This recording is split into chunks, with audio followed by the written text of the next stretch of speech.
Good evening and welcome to KiniNews. Muhyiddin Yassin, who was previously a Prime Minister who had no majority in Parliament, has finally resigned. But don't expect him to go off the radar just yet because he's still got some work to do.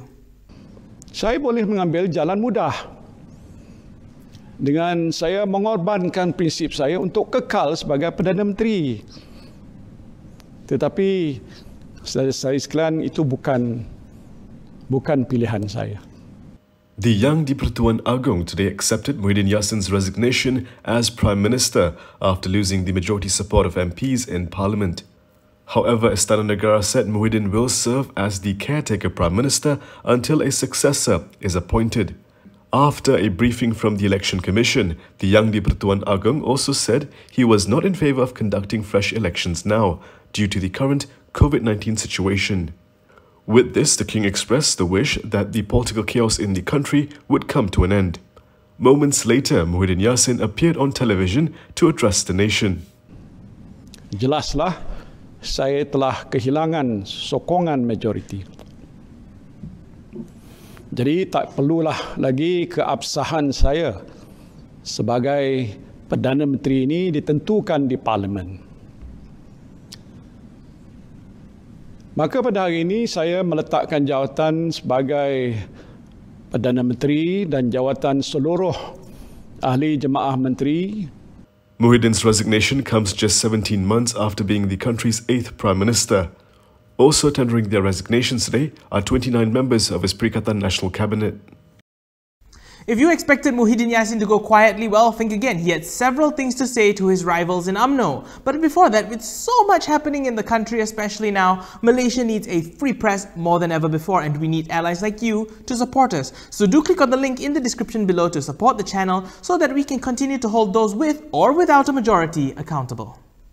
Outgoing Prime Minister Muhyiddin Yassin took aim at his detractors in UMNO during his public address after resigning. Saya tidak akan sekali-kali bersekongkol dengan kumpulan kleptokrat. Saya sekali-kali tidak akan mengganggu kebebasan badan kehakiman, apalagi membelakangi perlembagaan persekutuan semata-mata untuk terus kekal berkuasa. While he did not name anyone, Muhyiddin attributed his resignation to the withdrawal of support by 15 UMNO MPs and the opposition's rejection of his deal. Of those UMNO lawmakers, Ahmad Mazlan and Ahmad Zahid Hamidi are facing criminal trials, while Najib Abdul Razak had already been convicted and is going through an appeal process. Muhyiddin said his job as Prime Minister was not a glamorous one, as it was a heavy responsibility to navigate through an unprecedented health and economic crisis. On top of that, he said he was also threatened politically. Saya ingin mengambil kesempatan ini untuk memohon keampunan daripada saudara dan saudari atas segala kehilafan dan kelemahan saya sepanjang saya menjadi Perdana Menteri. Saya dan rakan-rakan jemaah menteri yang telah cuba melakukan yang terbaik untuk menyelamatkan nyawa dan melindungi kehidupan saudara dan saudari sekalian dalam tempoh krisis yang masih kita hadapi pada masa ini. Muhyiddin has finally done what Anwar has been hoping he would do. So what does the PKR president have to say now? Surprisingly, it was a rather short statement. PKR President Anwar Ibrahim has welcomed Muhyiddin Yassin's decision to resign. In a statement released this afternoon, Anwar said Muhyiddin's resignation will pave the way for change for the country.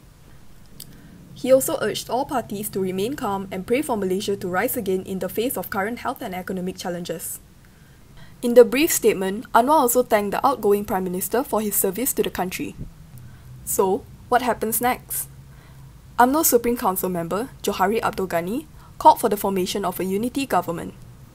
He said this is because no candidate was eligible for the position of Prime Minister due to a lack of majority support. Johari added that the political parties in the unity government must reach a consensus on its duration and objectives. Meanwhile, the Coalition for Clean and Fair Elections, Bersih 2.0, urged all contenders running for the Prime Minister post to commit to multi-partisan governance. In a statement today, the electoral watchdog said that this move was necessary to pursue political stability. On a separate development, Muhyiddin's resignation will not affect the civil service. Chief Secretary to the government, Muhammad Zuki Ali, reassured that all civil servants, particularly frontliners, remain committed to delivering government services and will not be affected by the situation. In the absence of a cabinet, Zuki said all Ministry Secretaries General and Department Directors General will be leading the daily administration, while security forces are on standby to maintain public safety and peace. MIC has been lobbying UMNO to back Ismail Sabri as the PM candidate. According to the BN component party, well, the choice is obvious. MIC wants UMNO President Ahmad Zahid Hamidi to support Deputy Prime Minister Ismail Sabri Yaakob to take over the premiership. Party President S. Vigneswaran threw his support behind Ismail Sabri, whom he said is BN's candidate for the post of Prime Minister. Speaking to Malaysia Kini, Vigneswaran said Zahid should support Ismail because they're both from UMNO, and why shouldn't Zahid support Ismail if they can have a Prime Minister from the party? Zahid is seen to favour a candidate from his own faction. Allowing Ismail Sabri to become Prime Minister could see him grow significantly more powerful, which will put Zahid at a disadvantage at the next UMNO leadership elections. Among the names that have been floated around from Zahid's faction is Gua Musang MP Tengku Razali Hamzah. However, Vigneswaran is sceptical of other UMNO candidates being able to muster a majority. He said even if they name another UMNO candidate, they don't have the numbers. Only Ismail Sabri has got the numbers. He added there's no majority unless someone could get another 200 MPs coming from Mars. Good Morning G-Sure is the first plant-based and complete nutrition drink made in Malaysia. It is suitable for those who are lactose intolerant. Research made by local universities found that more than 90% of our Malaysian population are lactose intolerant. Lactose intolerance can cause bloated stomach and diarrhea. Good Morning G-Sure helps to improve the immune system, reduce the risk of illnesses, and helps to improve general well-being and strengthen our bodies. A happy family starts with a healthy family. I'm still active, healthy, and going strong at the age of 52. It has to be Good Morning G-Sure. Mat Sabu had a lot to say today, and according to the former minister, Muhyiddin got what was coming. Amanah President Muhammad Sabu described the political crisis faced by the Perikatan Nasional government as punishment for Muhyiddin Yassin's betrayal. He said Muhyiddin played a vital role in deposing the legitimate elected Pakatan Harapan government, which was a dark period for the country's democracy. The former defence minister said this is not only something unfortunate but something damning. Muhammad, better known as Mat Sabu, said this when commenting on the current political scenario after Muhyiddin was found to have lost his parliamentary majority and is set to resign. Mat Sabu added that history will record that Muhyiddin was a failed prime minister who stole his mandate from the Malaysian public. Muhammad also expressed concern that the party hopping trend will continue to happen on a large scale in the future. Azmin Ali, one of the reasons PN came into power in the first place, has apologized to Malaysians. Azmin Ali, who was instrumental in the fall of Pakatan Harapan and the rise of Perikatan Nasional, has apologized for his shortcomings on the job. The Bersatu leader said he did his best to address the economic hardship and preserve jobs during the COVID-19 pandemic as International Trade and Industry Minister.